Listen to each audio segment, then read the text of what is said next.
Greetings, Alafia. So happy to be here with you. I just wanted to share an absolutely incredible experience I've just come back from. I went to Oxford with, I think we were six women, professional women, women who are doing amazing things in their careers, in their personal lives.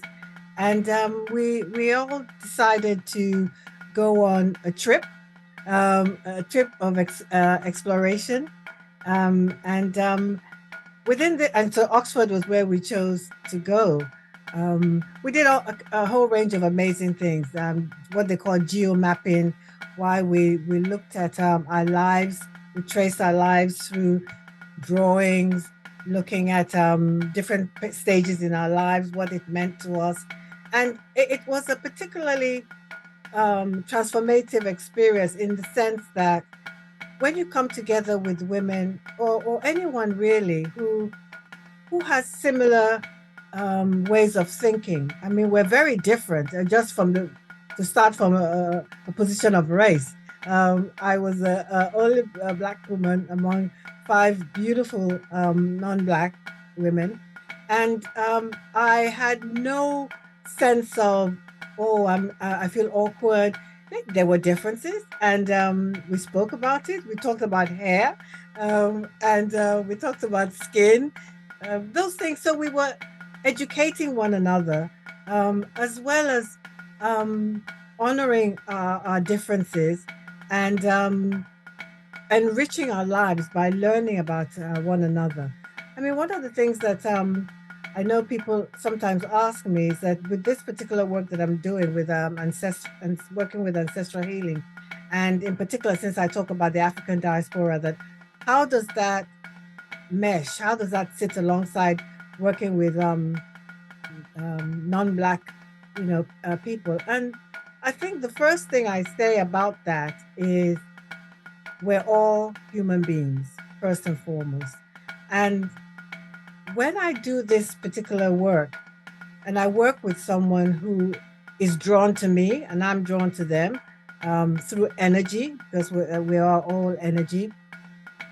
I say to myself, if this person is interested in doing some ancestral healing, who am I to say um, they don't fit a certain mold or they don't look a particular way? That's not my business. That's not what I'm here to do. I'm here to offer this this very special work to whoever needs it.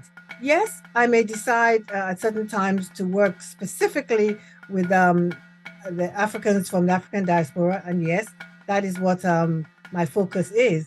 But that does not separate me from my fellow human being. So in that respect, I everybody I work with, everybody I choose to work with, and who chooses to work with me, I believe that that's we were meant to work together. So I have no qualms about that whatsoever.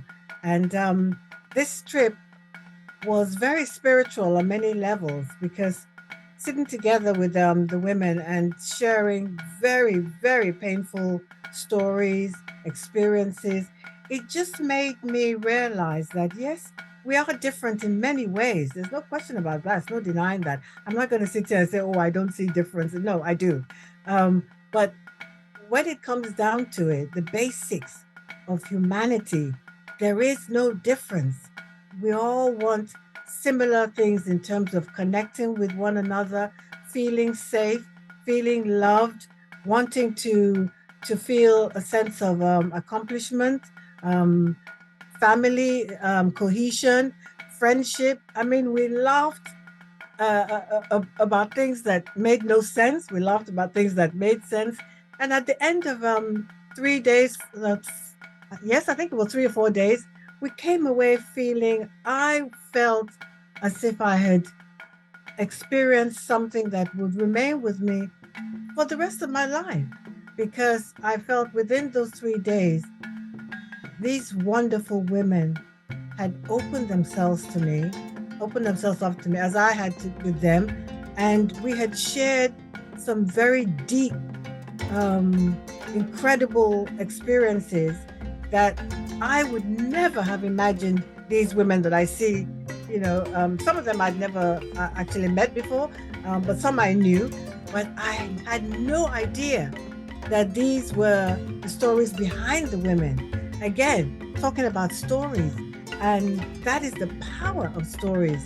When you share stories, authentic stories with your fellow human being, and it it just tears away all the bridges that have been built across time, from our social interaction, all the things that are set up to separate us.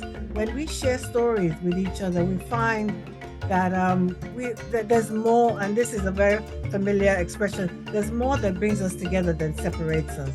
So I want to honor those wonderful women.